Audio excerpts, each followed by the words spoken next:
When I got to Dallas, I was a bartender at night, and I moved in. One of my buddies from Indiana said, "You got to come to Dallas." And I'm like, "I'm there." You know, my car would only get so far. It had a Fiat X19 with a hole in the floorboard that guzzled oil every 60 miles. And I went down there, and there's a place called The Village. It's was the world's largest apartment complex. We had 6 guys in a 3-bedroom apartment. I didn't have my own room. I didn't have my own drawer. I didn't have my closet. I had a pile, and I had one ratty towel that I stole from Motel 6. And that was it. And so I was looking for my career, got a job at a software store.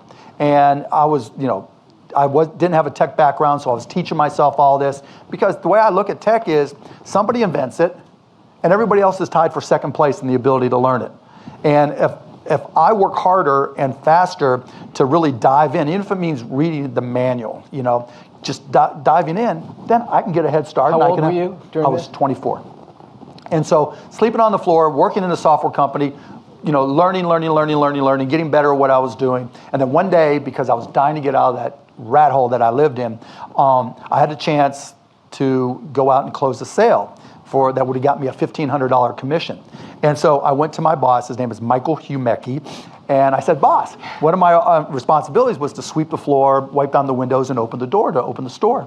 I got the sale. You got to let me close the sale." He goes, "No. You got to be in there to open the store." And I'm like, "Michael, no." So I made the executive decision to go out, pick up the check, thinking if I hand this guy a $15,000 check, of course he's going to change his mind. Fired me on the spot. And so here I was, living in a shithole, excuse my French, just this ratty place with a Motel 6 towel, sorry, Motel 6,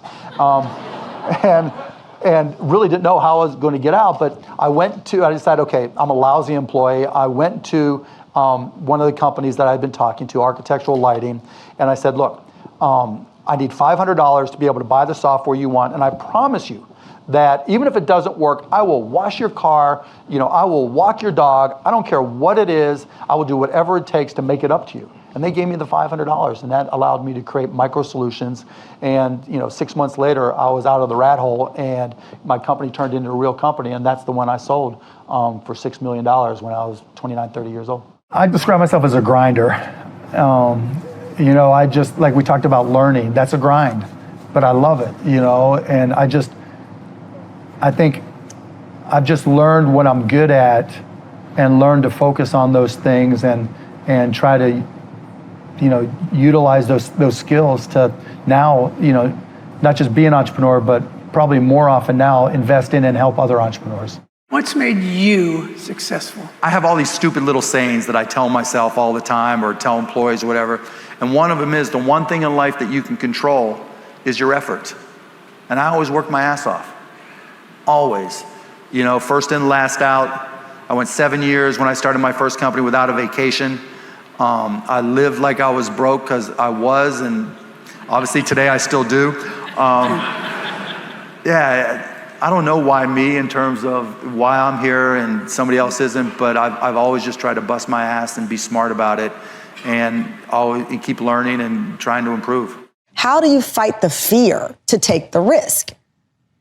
You don't. You accept it, and you use that as motivation. I can't even tell you how many times I was terrified. When I first started my business, Barbara's right. When you're broke, you got nowhere to go but up. I was sleeping on the floor, eating mustard and ketchup sandwiches. I had nothing to lose. Right. And so, and I was terrified that, look, if I didn't make my next sale, my business was over.